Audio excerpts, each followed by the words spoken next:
Aujourd'hui, on va voir comment faire une superbe animation graphique dans Fusion. Ce truc-là. Benvenidas a la Joli Pixeles. Je sais pas très bien pourquoi. Donc bienvenue sur Joli Pixel, la chaîne de la post-production en général et de DaVinci Resolve en particulier. Aujourd'hui, on parle un petit peu animation graphique. On va donc aller dans la page Fusion. On va voir un petit peu les bases, une occasion un petit peu de dédramatiser l'horreur que représente la page Fusion pour certains. On va voir que c'est pas si difficile. Allez, on y va. Commençons d'abord par voir notre clip, cette magnifique interprétation magistrale que j'ai faite. Donc on va d'abord repérer à partir de quand va commencer cette animation de pile censée représenter l'énergie qu'il y a en moi, qui est trop présente pour l'instant. Donc, on va repérer quel est l'endroit où commence à diminuer cette énergie. Aujourd'hui, on va voir comment faire une superbe animation graphique. Là, on sent que ça commence à baisser. Et donc, on va créer ici, en faisant un clic droit dans le Media Pool, une nouvelle composition Fusion, voilà, qu'on va appeler animation pile. Bim, du coup, elle est arrivée dans notre Media Pool et on la met à l'endroit qu'on vient de sélectionner avec notre tête de lecture. Et on va avancer jusqu'au moment où il n'y a plus d'énergie. Animation. Là, évidemment, je ne vois rien puisqu'il y a mon animation pile, je vais la retirer. Graphique dans Fusion. Non, ben voilà, très clairement, c'est ici. Elle ira jusqu'ici, mon animation de pile. Je vais donc aller l'ouvrir dans Fusion. Pour cela, je sélectionne mon clip Fusion et je vais dans Fusion. Première chose qu'on va faire pour gagner un petit peu de place en hauteur, c'est de retirer ici cette barre de navigation. Je vais ici dans Workspace et je retire le Show Navigation Page. Paf, on a gagné un bon centimètre et demi. D'ailleurs, si toi aussi tu veux gagner un bon centimètre et demi... Non, je vais pas faire cette blague. Alors, pour faire un graphique, on va avoir besoin de formes. Alors, il y a un peu deux façons de faire les formes. Je vais d'abord vous montrer la façon qu'on peut utiliser parfois mais qu'on va pas utiliser ici, et ensuite la façon qu'on va utiliser ici, et pourquoi est-ce que j'utilise l'une plutôt que l'autre. La première façon, vous la connaissez peut-être, c'est de d'abord créer avec un node de background, ici, simplement créer une couleur. Voilà, mon node background, je vais dans l'inspecteur, je choisis la couleur que je vais vouloir, voilà, par exemple ce bleu-ci, je vais ici mettre mon node dans le viewer 1, et ensuite je vais vouloir faire une forme, donc par exemple je vais faire un rectangle, donc je vais rajouter un masque de rectangle à ce nœud de background, automatiquement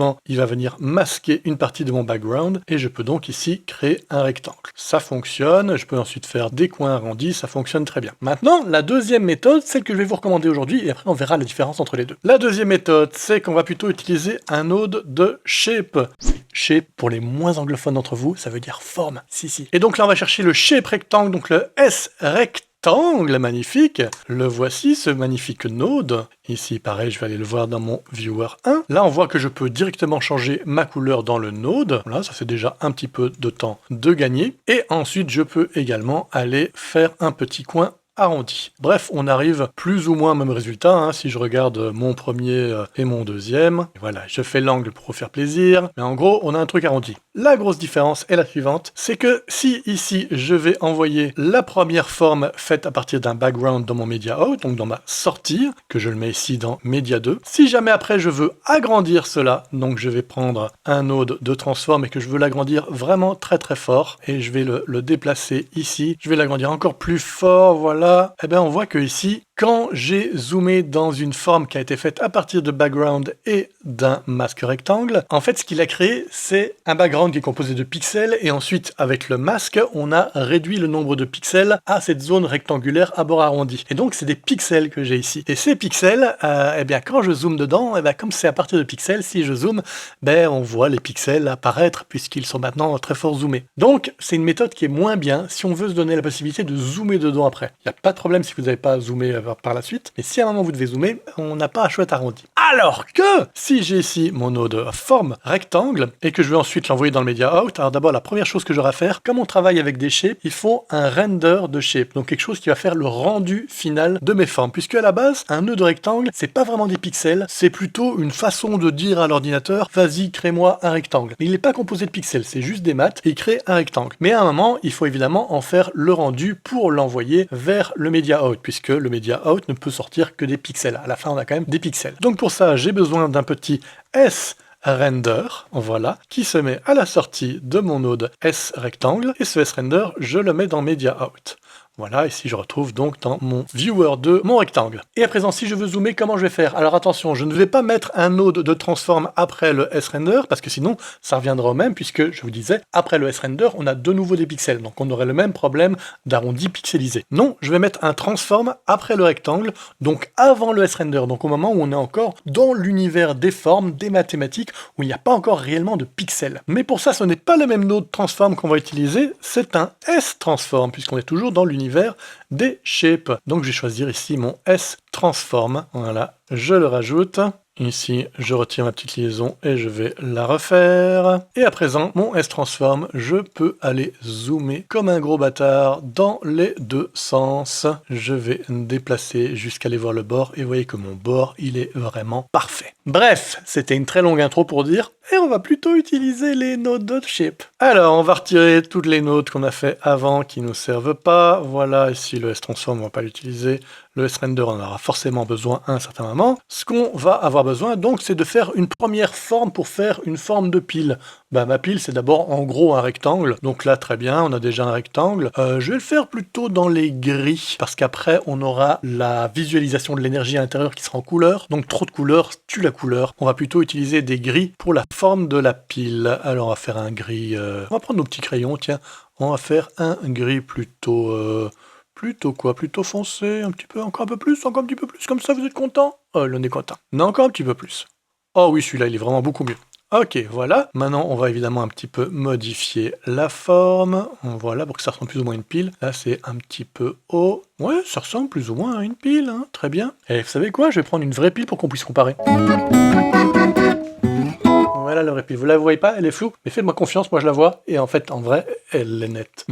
Bref, cette pile, maintenant que je vois cette pile, je me dis que tiens, je pourrais mettre gris encore un peu plus foncé finalement. Hein. Allez, carrément celui-là, boum. Mais donc au-dessus, on a souvent, et c'est marrant, j'ai remarqué ça dans plein de marques de piles, le premier tiers, plus ou moins, c'est souvent une autre couleur. Bah très bien, on va faire une autre couleur. Alors, si on avait créé une forme avec un autre background pour faire une autre couleur, on aurait sans doute créé un autre de correction qu'on aurait limité avec un masque, et on aurait modifié la couleur comme ça. Ici, on peut pas utiliser de masque au sein de Shape, donc il y a une autre méthode. On va utiliser un node Boolean. Voilà, Boolean, que c'est joli. Je trouve que c'est un très joli nom. Boolean. Je crois que si un jour j'ai un enfant, j'appellerai Boolean. Si j'ai une plante aussi, je l'appellerai Boolean. Ou si j'ai une perceuse, je pourrais l'appeler Boolean. Et donc ça fait quoi ce node boolean? Mais vous voyez que pour l'instant, là, si je le mets dans le 1, ça fait strictement rien. C'est exactement pareil que si je mettais mon shape en boolean. Ah, c'est une petite différence, c'est que tout d'un coup, il a changé la couleur. Mais bon, à ce stade-ci, on va pas s'en inquiéter. Ça fait quoi le S boolean? Ça combine plusieurs nodes de shape ensemble. Et donc ici, à partir du boolean, on va s'en servir pour créer notre partie duo. Pour cela, je vais créer un autre node S rectangle. Voilà. Je vais le mettre ici dans mon entrée. Et on voit automatiquement que ici, il se sert en gros de l'intersection des deux formes, celle que je viens de rajouter et ma forme initiale, pour retirer l'une de l'autre. C'est comme ça parce que c'est le mode par défaut, le mode intersection et replace. Il y a d'autres modes, on va pas en parler ici. Mais donc ici, simplement en déplaçant mon rectangle, je vais pouvoir limiter pour n'avoir ici que le tiers du dessus. Voilà, plus ou moins comme ceci, magnifique. Ensuite, ce tiers du dessus, je vais vouloir en changer la couleur. Pour cela, je fais un node S Change Style. Et ce style, je vais donc le mettre en gris plus clair. Voilà, quelque chose comme ça. Donc à présent, ok, on n'a donc plus maintenant que notre partie du dessus, mais notre partie complète, elle est toujours ici. Je vais vouloir mettre cette partie complète là, donc ce node-ci, en dessous de ce node-ci. Et pour ce faire, je prends ma sortie du S-Rectangle 1, je le mets à la sortie du S-Change-Style, et automatiquement, ça va créer un node de merge et mettre l'un sur l'autre. Ça m'a créé mon merge, et si je regarde maintenant ma sortie dans mon viewer 2, alors actuellement c'est l'un sur l'autre, mais pas dans le bon ordre. Pour cela, je n'ai qu'à faire un swap input, donc je vais inverser les entrées, et comme ça, dorénavant, cette partie-ci est bien au-dessus de cette partie-ci. Bien, à présent, si je reprends ma pile, je vois qu'il y a quand même une petite partie qui dépasse à l'endroit où il y a les connexions. On va créer cette petite partie-là. On va donc créer encore de nouveau un rectangle. Voilà, encore un petit rectangle. Je vais le positionner ici. Un petit peu ranger ça, parce que ça devient vite le bordel Fusion si on fait pas gaffe.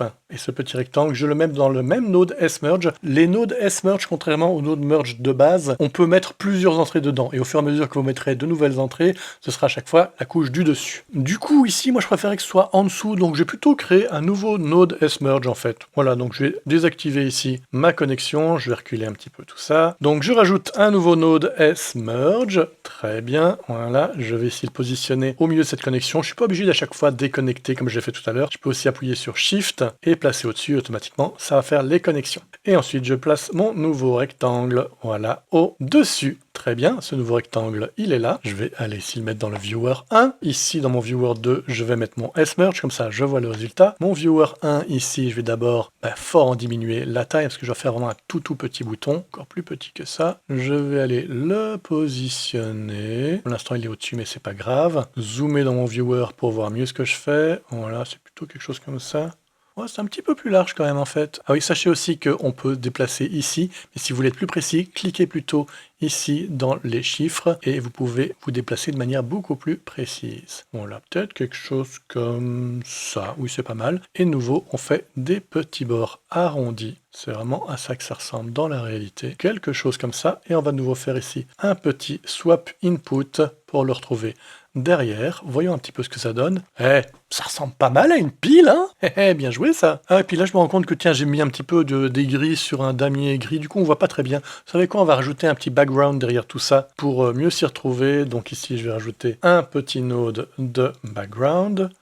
Je le rajoute à la sortie du S-Render. Ici, je vais mettre mon Viewer 2 sur la sortie Media Out. Et là, je vois que mon background, il est au-dessus. Donc, de nouveau, j'inverse les entrées. Bon, là, comme ça, je verrai un petit peu mieux. Ah, noir, c'est un petit peu tristoun. On va faire une autre couleur. On va prendre le background. Et on va choisir une autre couleur. Vous voulez quoi? Vous le voulez? Allez, saumon. Mettons le saumon. Bien, alors à présent, on doit faire l'intérieur avec la représentation graphique de l'énergie. Donc, on va considérer qu'il y a à l'intérieur de l'énergie sous forme d'encore un autre rectangle. Pour ce faire, on va pouvoir repartir encore du même rectangle de base, celui qui a permis de composer le bas de la pile, mais également le haut de la pile. Mais là, comme c'est en gros la même forme, on va pouvoir partir du même rectangle, mais on va simplement en diminuer un peu la taille. Donc pour ça, je vais reprendre un node S-Transform. Je vais repartir de mon rectangle de base que je mets dans mon S-Transform. Je vais mettre mon S-Transform ici dans le Viewer 1. Et la sortie de mon S-Transform, je vais le remettre ici dans le S-Merge. Comme c'est une nouvelle sortie, il va se mettre au-dessus et que c'est exactement ce que je veux. Voilà. Vous voyez qu'automatiquement, il s'est mis au-dessus. Donc je n'ai plus que l'équivalent de mon S-Rectangle de base. Sauf qu'à présent, je vais en diminuer la taille. Mais attention ici qu'on ne diminue pas les deux tailles en même temps. C'est soit X, soit Y. Alors, on pourrait évidemment les reprendre les mêmes nombres ou on pourrait faire une petite expression. Tiens, on fait une petite parenthèse avec les expressions. C'est bien simple. Je fais un clic droit, par exemple, sur ma valeur X et je fais expression. Et grâce aux expressions, je vais vouloir relier mes valeurs de Y avec ma valeur de X. Donc pour cela, je prends le petit plus et je l'amène vers le Y. Et automatiquement, ça va marquer Y size. Donc dorénavant, ma taille de X, ce sera la même taille que le Y size. Et donc voyons le résultat. Si je bouge le Y, on voit que ça change en même temps la largeur et la hauteur. Magnifique, c'est exactement ce qu'on voulait. Donc on va venir ici le positionner là où on veut. Alors pour l'instant c'est la même couleur donc c'est un peu compliqué, donc le but c'était quand même d'avoir une autre couleur. Donc ici je vais rajouter un petit node de Change Style, comme on l'a vu tout à l'heure, donc un S Change Style que je mets à la suite de mon S Transform, et celui-là je vais le mettre en couleur de l'énergie, donc avec un vert bien pétant. Voilà, du coup je reviens sur mon S Transform et c'est beaucoup plus facile de le déplacer. Alors maintenant, vous voyez le gros avantage. Tout à l'heure, on aurait pu tout à fait créer un rectangle pour ça, puis un autre rectangle pour ça, et un troisième rectangle pour ça. Mais sinon, on est à chaque fois parti du même rectangle. C'est le gros intérêt de la constitution de nœuds au sein de Fusion, c'est qu'on travaille avec des nœuds, donc un nœud peut avoir plusieurs sorties. Et donc là, si je change ici mon nœud de rectangle, je vais vouloir ici, par exemple, en changer la largeur. Vous voyez que ça change la largeur de tout, de la partie du dessus, du dessous et intérieur. Ça, c'est l'un des gros éléments de puissance de Fusion qu'on n'a pas dans After Effects ou de manière plus compliquée. À présent, on va rajouter le petit texte. Le texte, on va ici le rajouter à la sortie de ce S-Merge là, celui qui a permis de rajouter la petite connexion de la pile, donc à la sortie ici. Je rajoute non pas un texte, mais bien un S-texte pour toujours rester en vectorisé. Ah oui, je vous ai même pas dit le terme tout à l'heure. Donc toutes les formes, le fait que c'est des calculs, je vous disais tout à l'heure, c'est parce que c'est du vectorisé. Vous retenez ce nom ou oubliez-le, c'est bien aussi. On va donc rajouter ce S-texte. Le voici, on l'a rajouté au merge. Actuellement, on voit rien parce qu'on n'a pas mis de texte.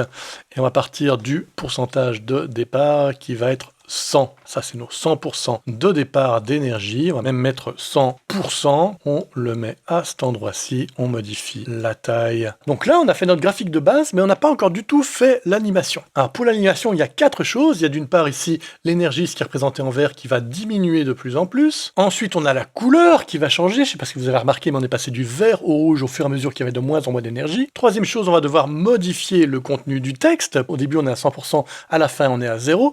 Et enfin, dernière chose, on va déplacer le texte en même temps que l'énergie descend. Donc 4 animations à faire. Commençons par le simple. On va diminuer petit à petit la hauteur ici de mon énergie. Alors déjà, pour savoir elle est où l'énergie, donc je pars de ce rectangle-là, mais est-ce que c'est celui-là, est-ce que c'est celui-là, c'est celui-là? Mettons que celui-là, mon S transform, c'est à partir de là que je crée mon énergie, puisque c'est celui qui rapetisse le rectangle de base. Donc je vais aller le renommer énergie. Voilà. Et donc ici, ce que je vais vouloir changer, c'est la hauteur de mon rectangle. Et c'est là que je me rends compte que ce qu'on a fait tout à l'heure en utilisant l'expression pour joindre le X et le Y, c'est pas une bonne idée, puisque ici, je vais devoir modifier uniquement mon Y. C'est pas très grave, ça aurait été une belle occasion de vous montrer comment marchent les expressions. Maintenant, on va retirer ça, en fait. Voilà, remove expression, ça garde quand même la dernière position que l'expression avait créée, donc ça c'est bien. Et donc ici, on va modifier la taille Y, donc je vais mettre un petit keyframe au début de mon animation. Voilà, un petit keyframe là et un petit keyframe à la fin. Et je vais venir modifier la hauteur Y. Mais vous voyez ici que quand je modifie la hauteur, ça modifie pas la hauteur par rapport au bas, ça modifie la hauteur par rapport au centre. Parce qu'actuellement, ma valeur pivot, elle est à 0 et 0, c'est le centre. Comment faire pour éviter ça? Ce qu'il me faut, c'est que mon pivot, en fait, il soit à la hauteur du bas de mon énergie. Donc je vais prendre ici mon pivot. Et mon pivot, je vais vouloir le placer donc en bas de l'énergie, mais le problème c'est que quand je le descends en même temps que je vois le résultat, du coup ça bouge, donc c'est embêtant. C'est pas un problème, on va faire un petit truc. On va rajouter un petit node de grille, voilà. Je vais essayer d'être vraiment bien précis avec ma grille, donc je vais le mettre ici vraiment en très gros zoom, et je change ici la valeur de tilt pour que vraiment ne pas voir la moindre petite séparation entre la fin de mon vert et le début de mon gris. Là, je suis parfait. Donc le haut de ma ligne du bas, c'est là où je dois positionner mon pivot. À présent, je retourne donc dans mon énergie, et je vais aller prendre ici mon pivot et le placer très exactement pile au-dessus de cette ligne. Voilà, je pense que ça devrait largement suffire. À présent, si je prends mon énergie et que je modifie la taille, effectivement, on est pas mal, hein, ouais, je pense qu'on est bien là-dessus. Retirons la grille pour y voir un peu plus clair. Je modifie ma hauteur et à présent, ça monte et ça descend à partir du bas parce qu'on a changé le pivot. Ça a donc marché très bien. Donc quand on est ici au début de mon clip, je veux donc mon énergie à fond, là où on l'avait placé tout à l'heure, très bien. Et à la fin de mon clip, je veux donc ici mon énergie jusqu'à environ ceci pour que j'ai encore la place après de mettre mon texte. À présent, je vais vouloir animer le déplacement de mon texte. Donc là, on est au tout début du clip. On est bien à cet endroit-là. Parfait. Donc je mets un petit point clé ici sur la valeur Y. Ensuite, je vais à la fin de mon clip et je modifie ma valeur Y. À présent, voyons déjà ces deux déplacements. Parfait, il y a les deux qui descendent bien ensemble, magnifique. On va juste un petit peu adoucir tout ça. Pour cela, on va ouvrir l'éditeur de Spline. Ici, si je sélectionne ceci, ça me montrera tous mes keyframes. Ceux que je veux modifier, c'est d'une part ceux de énergie. Là, je mets en mode Show Only the Selected Tools. Donc il me montre que l'énergie. Effectivement, la taille, je veux que ce soit un petit peu plus adouci, la façon dont se déplacent les keyframes. Mais donc pareil pour le texte. Ici, je vais aller choisir mon node de texte. Je prends mes deux keyframes et ici, j'adoucis le tout. Voyons si ça reste bien synchronisé. Oui, et ça démarre, vous voyez, de manière un petit peu plus smooth, et ça ralentit de manière plus smooth. C'est beaucoup plus joli. Bon, c'est bien chouette tout ça, mais il faut également donc modifier les nombres. Alors, on va pas s'amuser à changer le texte, mettre 100, puis 99, puis 98, puis 97. Oui, parce que je dis 90, parce que c'est comme ça que ça se dit. Donc non, on va pas mettre tous les chiffres un à un, on va utiliser de nouveau les expressions. Mais cette fois-ci, on va vraiment l'utiliser. En gros, les expressions, parce que je vous ai pas très bien expliqué ça tout à l'heure, ça permet en gros de faire des calculs entre différentes données, différentes valeurs, des valeurs d'autres nœuds, des valeurs liées à la timeline, et donc de faire des modifications d'un paramètre par rapport à d'autres paramètres. Ici, ce qui va nous intéresser, c'est de changer la valeur de texte par rapport à l'évolution de notre animation. Donc en gros, par rapport au paramètre de temps. Donc c'est la valeur time qui va nous intéresser, c'est une des valeurs qu'on peut mettre dans les expressions. Et on va mettre tout ça au cœur d'une formule mathématique. Et alors, c'est un petit moment confession. Je suis absolument nul en maths, c'est une catastrophe. J'ai passé un bon quart d'heure à essayer de régler ça, ça me rendait fou. À un moment même, j'ai triché. Et d'ailleurs, je vais vous montrer comment est-ce qu'on fait pour tricher quand on ne sait pas comment utiliser les maths. J'ai utilisé ChatGPT.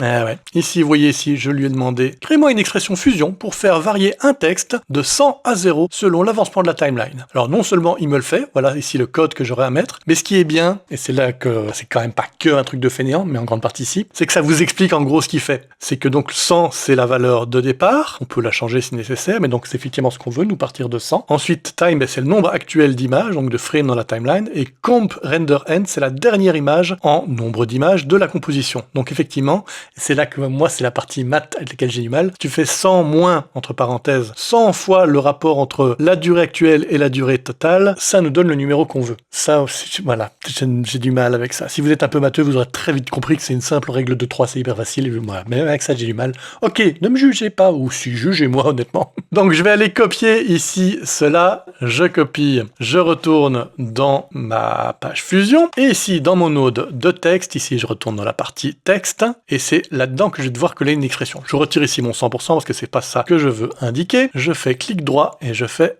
expression. Du coup, ça m'ouvre le champ d'expression. Je vais retirer ce qui est actuellement là. Je fais coller de ce qui vient de ChatGPT. Et voilà le résultat. Il a automatiquement calculé le truc, mais il a calculé avec les virgules. Et d'ailleurs, il est très très précis en passant. Donc nous, on veut pas ça. Nous, on veut l'arrondi. Eh ben, on va redemander ça à ChatGPT. Ben, je lui ai demandé, voilà, pour que le nombre soit toujours entier, on rajoute devant floor ou arrondi. C'est un peu selon qu'on veut arrondir vers le haut ou vers le bas. On s'en fout un petit peu ici. Donc mettons floor, floor devant, floor devant. On dirait un nom de parfum. Floor devant. Et je rajoute ici une petite parenthèse à la fin puisque j'en ai mis une au départ. Enter et effectivement, magnifique, ça marche. Et si on voit l'évolution, ça va bien de 100 jusqu'à 0. C'est pas extraordinaire ça? Bon, ben on est pas mal hein, déjà avec tout ça. On a vraiment l'animation de tout ce qu'on voulait. Ben non, pas de tout ce qu'on voulait. On n'a pas la couleur qui change. Revenons au node ici, énergie. Après le node énergie, on lui aurait mis un change style pour choisir la couleur. C'est donc ça évidemment qu'on va devoir changer. Je vais mettre un petit keyframe de nouveau au début de ma composition quand c'est encore à 100%, donc quand c'est encore vert. Je vais aller à la fin de la composition et ici, je vais choisir du rouge. Et donc évolution entre les deux, on passe de vert à rouge, en passant à ce qui est entre les deux, c'est-à-dire à l'orange, donc c'est très bien, c'est chouette, je suis content. Bien, à présent, revenons dans notre page Edit. On retrouve donc notre animation. Ah, j'ai encore laissé le fond. Là, le fond, évidemment, on n'en a plus besoin. Donc, autant pour moi, je reviens dans la page Fusion et je vais aller prendre ici mon background. Je vais le retirer. Oui, alors attention que si on retire un background qui rentre dans un merge, ça ne fait plus fonctionner le merge puisque le merge, il a besoin de 2 entrées. Donc, si je retire une entrée, il n'est pas content. Bah, c'est pas grave, je vais retirer le merge aussi, en tant qu'à faire, voilà. La grille non plus, on n'en a plus besoin. Hop, on l'amène directement dans le Media Out. On retourne dans la page Edit. On a notre animation. On va déjà venir la placer au bon endroit. Et donc, animation graphique.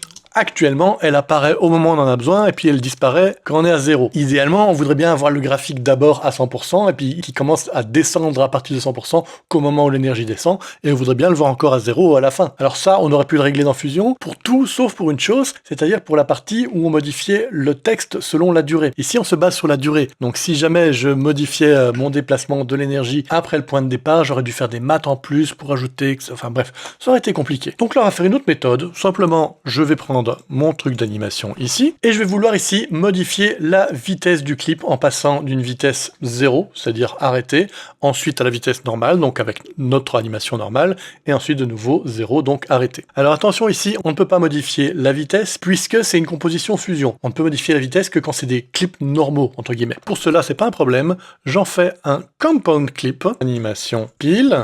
Et maintenant que c'est un compound clip, c'est un clip normal, du coup je peux faire un clic droit, et là je vois mes Retime Control. Si vous n'avez jamais utilisé changement de vitesse, j'ai ici une petite vidéo qui en parle, c'est vachement intéressant. Et le type qui explique est beau. Maintenant que je suis dans mes Retime Control, je me mets ici au point de départ, quand je suis encore à 100%, et je vais changer ici ma vitesse. Freeze Frame, voilà, il m'a rajouté ici un petit Freeze Frame, et ici, si je me positionne à la fin, je vais lui redemander un petit Freeze Frame à partir de là. Bon, par contre, vous voyez qu'il est un petit peu reculé puisqu'au début, le début de mon clip était là. Or, je veux que mon début d'animation soit bien là, donc je vais devoir reculer un petit peu. Voilà, comme ceci, magnifique.